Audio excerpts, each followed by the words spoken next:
అక్కడక్కడ మా వాళ్ళు సభలు మాట్లాడుతూ పోతా ఉన్నది. ఇదే జగదీశ్వర్ రెడ్డి గారు సూర్యాపేటలో సభ నల్లగొండలో సభ మాట్లాడుతుంటే 5 సార్లు పోయింది. పోయినప్పుడల్లా బయట కింద కూర్చున్న వాళ్ళంతా జై కాంగ్రెస్ అంటున్నారు. ఇది పరిస్థితి. అయినా మీకు సీమ కుట్టినట్లేదు, మీకు బాధ లేదు, ఇబ్బంది లేదు. ఈసారి బడగాడుపు ఉంటాయని చెప్తున్నారు, భయంకరమైన గాడుపు ఉంటాయని చెప్తున్నారు. అయినా పట్టించుకునే పరిస్థితి లేదు. కానీ మేము మాత్రం ఊరుకునే పరిస్థితి కాదు. ఎట్టి పరిస్థితులలో మీకు అసలు పట్టింపే లేదు. రైతులంటే రైతు బంద్ చేయడానికి పెద్దగా హరిగోస పెట్టినారు. వాళ్ళను వస్తుందా రాదా ఒక భయంకరమైనటువంటి పరిస్థితి తెచ్చినారు. సాగునీరు ఇవ్వడంలో విఫలమైనారు, తాగునీరు ఇవ్వడంలో ఘోరంగా విఫలమవుతా ఉన్నారు. ఏం కారణం? ఇప్పటికైనా మేల్కోండి.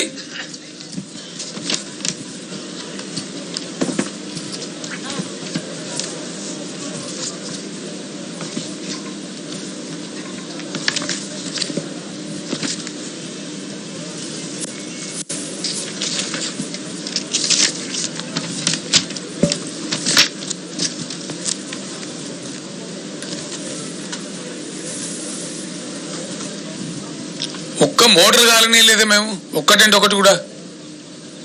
ఒక ఎకరం ఎండనీయలేదే, ఎక్కడ కూడా ఎక్కడ ఎండనీయలేదండి. ఎట్లా ఉంటుందంటే మీకు పరిస్థితి నేను ఎక్స్ప్లెయిన్ చేస్తా ఉన్నా. ఎస్ఆర్ఎస్పిలో నీళ్ళు తక్కువైనాయి.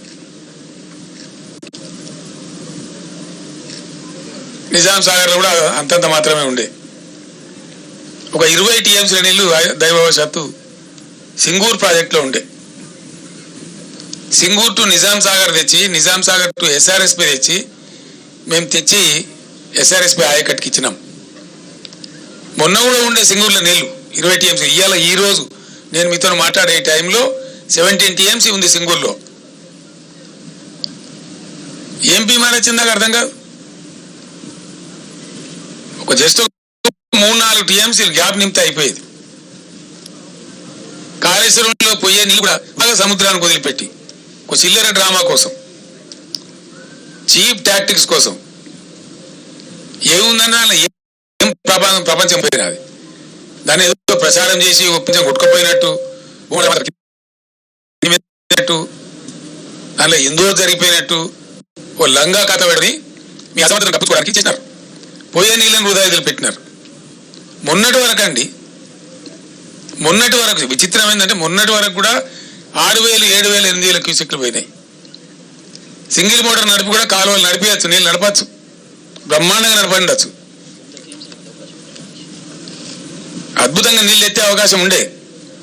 డిసెంబర్లో మంచి నీళ్ళు పోతాయి.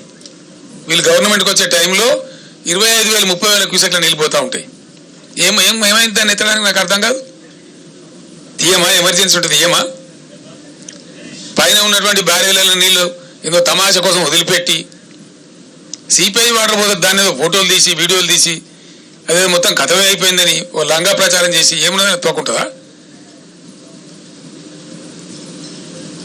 నిన్న కూలిపోయిందో బ్రిడ్జి అన్నాం కడతా ఉంటే ఉత్తరప్రదేశ్లో, బీహార్లో జరుగుతుంది. నిర్మాణం చేస్తే దానికి జరుగుతుంది. నాగార్జున సాగర్ కుంగిపోయింది కుడివైపు బ్యారేజ్, మళ్ళీ పునరుద్ధరించలేదా? చేయలేదా? కడెం ప్రాజెక్టు కొట్టుకపోలేదా? ఓవర్ డ్యామ్ అమెరికాలో 4 సార్లు కొట్టుకపోయింది. ఇడిచిపెట్టిండ్రా వాళ్ళు? పోతాయి, అప్పుడప్పుడు పోతాయి. కొంతమంది ఇంజనీర్ల తప్పు వల్లనో, అనుకోకుండా ఏర్పడిన ఫలితాల వల్లనో, గోదావరిలో ఎక్కువ వచ్చింది దానివల్ల, భూమి జియాలజీలో ఏదైనా కింది మీద అయితేనో, లేదా పిల్లల కింద ఇసుక కొట్టుకపోతుందో జరుగుతుంది. అదే ప్రళయం బద్దలైనట్టు దానికి పెద్ద గందరగోళం పెట్టి అదే ఇక ప్రపంచం అన్నట్టు ఒక చిల్లర రాజకీయ కథ చేసి నీళ్ళు ఇయ్యాల నీళ్ళని వదిలిపెట్టండి మీరు. ఇంకా విచిత్రం ఏందండి, సమ్మక్క బ్యారేజ్కి ఏమైంది? దేవాలయం నీళ్ళు ఎందుకు పంపించలేరు? ఎందుకు ఇలా స్టేషన్ గన్పూర్లో, జనగామలో, ఆలేరులో ఎందుకంటే పెడుతున్నారు పొలాలు? ఏం రోగం వచ్చింది మీకు? పవర్ సేవ్ చేస్తారట. ఎవరి కోసం సేవ్ చేస్తారంటే రైతులు వృద్ధి. అసెంబ్లీలో నేను మాట్లాడుకుంటూ చెప్పిన, ఎవడో పిచ్చోడు కూడా మాట్లాడితే ఇంత కరెంటు అంత కరెంటు అని మాట్లాడితే చెప్పిన. ఏం చెప్పిన నేనంటే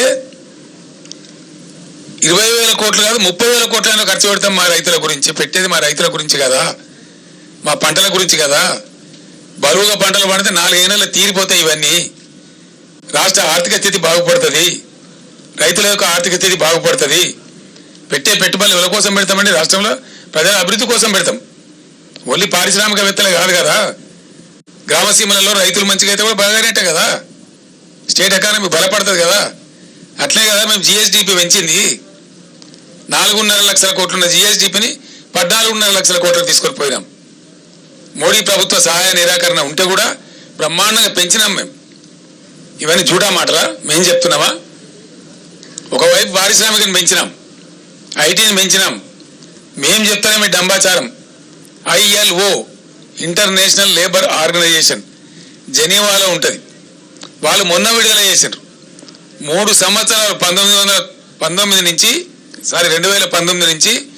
2021 వరకు తెలంగాణ రాష్ట్రం భారతదేశంలో బ్రహ్మాండమైన ప్రగతి సాధించింది. 17 లక్షల మందికి పరిశ్రమల్లో ఉద్యోగాలు కల్పించిందని చెప్పి ILO ప్రకటించింది. మన పేపర్లలో వచ్చింది. ఇంటర్నేషనల్ లేబర్ ఆర్గనైజేషన్ వాళ్ళు పైరవీలు అయితే ప్రకటించరు, దండం పెడితే ప్రకటించరు. నిజంగా జరిగితేనే ప్రకటిస్తారు. అటు పారిశ్రామికంగా అభివృద్ధి చేసినాం, ఐటీలో అభివృద్ధి చేసినాం, జిఎస్డిపి పెంచినాం, పర్ క్యాపిటా పెంచినాం, బడ్జెట్ పెంచినాం.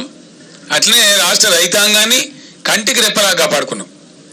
నేను బరువైన గుండెతో మాట్లాడుతున్నాను. ఎందుకంటున్నా అంటే 1 ఎకరం ఎండని తెలంగాణలో మీరు ఇలా 15-16 లక్షల ఎకరాలు ఎండబెట్టినారు. మీ అసమర్థత వల్ల నష్టమే.